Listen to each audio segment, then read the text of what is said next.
Hello everyone, Radhe Krishna. कैसे हैं आप सब? आई होप कि आप सब अच्छे होंगे और हम भी अच्छे हैं। आज मैं आपको डोसा बनाना बता रही हूँ कि डोसा जो है आसान तरीके से घर पर बिल्कुल बाजार जैसा कैसे बनाया जाता है। अगर किसी इंसान को कुकिंग करने में इंटरेस्ट तो होता है लेकिन उसे डोसा बनाना नहीं आता है, तो वो मेरी ये रेसिपी सीख के बहुत ही आसानी से बिल्कुल मार्केट जैसा डोसा बना सकता है और वाकई में सबको बहुत पसंद आने वाला है वो डोसा। तो एक बार आप लोग प्लीज़ ट्राई करिएगा।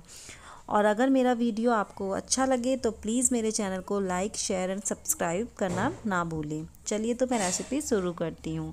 सबसे पहले हमें 3 हिस्से चावल और 1 हिस्सा उड़द की धुली दाल, उसको हमें 8 से 10 घंटे के लिए धोकर भिगो के रखना होता है। और जब हम उसको भिगोते हैं तो उसमें हमें थोड़े से मेथी के दाने भी डालने होते हैं।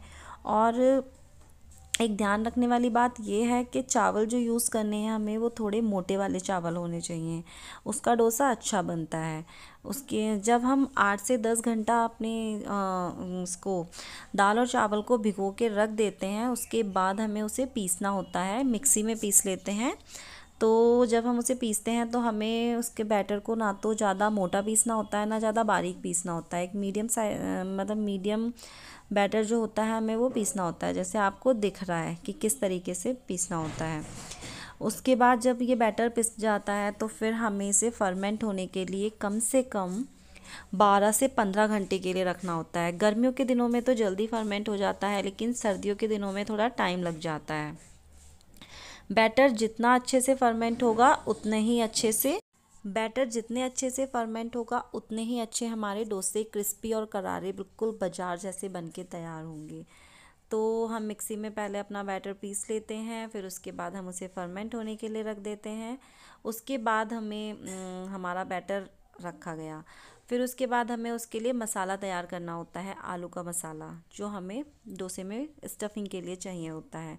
तो उसके लिए हम पहले आलू को बॉईल कर लेते।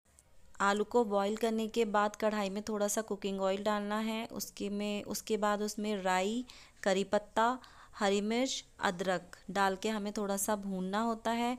फिर उसके बाद जब वो भुन जाता है 1 मिनट बाद हमें उसमें कटी हुई प्याज डालनी होती है और कटी हुई प्याज को हमें गोल्डन ब्राउन होने तक भूनना होता है। उसके बाद हम उसमें थोड़ी सी हल्दी, लाल मिर्च, धनिया पाउडर, नमक डाल देते हैं। फिर जब वो अच्छे से हो जाता है फिर उसके बाद हम उसमें जो मैश किए हुए आलू होते हैं वो डाल देते हैं। उसके बाद हम उसे अच्छे से मिक्स करते हैं और हमें उसको खट्टा करने के लिए, वैसे तो राई से ही खट्टेपन का टेस्ट आ जाता है लेकिन फिर भी हमें थोड़ा सा नींबू उसमें डालना चाहिए ताकि उसमें खट्टा टेस्ट आ जाए।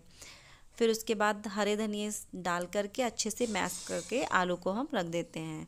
डोसे में भरने वाली स्टफिंग हमारी तैयार हो जाती है। और ये इन आलूओं में हल्दी थोड़ा सा कम ही डाली जाती है क्योंकि हल्दी कम डालने से उसका कलर बहुत अच्छा आता है।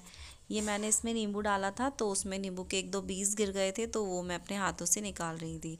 ये देखो बहुत अच्छा मसाला बनकर तैयार हुआ है। आप भी इसी तरीके से मसाला बनाएंगे तो वाकई में आपके डोसे खाने में बहुत ज़्यादा टेस्टी लगेंगे, क्योंकि डोसे में मसाले का भी बहुत ज़्यादा टेस्ट होता है। जितना अच्छा मसाला होगा उतना अच्छा डोसा लगेगा। फिर अब हम सांभर बना लेते हैं। सांभर बनाने के लिए कढ़ाई में ऑयल डालना है। फिर उसमें थोड़ी सी साबुत लाल मिर्च और राई, करी पत्ता डालना होता है। उसके बाद में हमें थोड़ी सी, मुझे हल्दी कम लग रही थी अपने सांभर में, तो मैंने हल्दी और लाल मिर्च डाली। और नमक तो स्वाद के अनुसार डालना ही होता है। उसके बाद मैं उसे थोड़ा सा भून लूँगी। जब ये हो जाएगा तो फिर अपना सांभर जो मैंने बना के रखा है उसे मैं इसमें डाल दूँगी।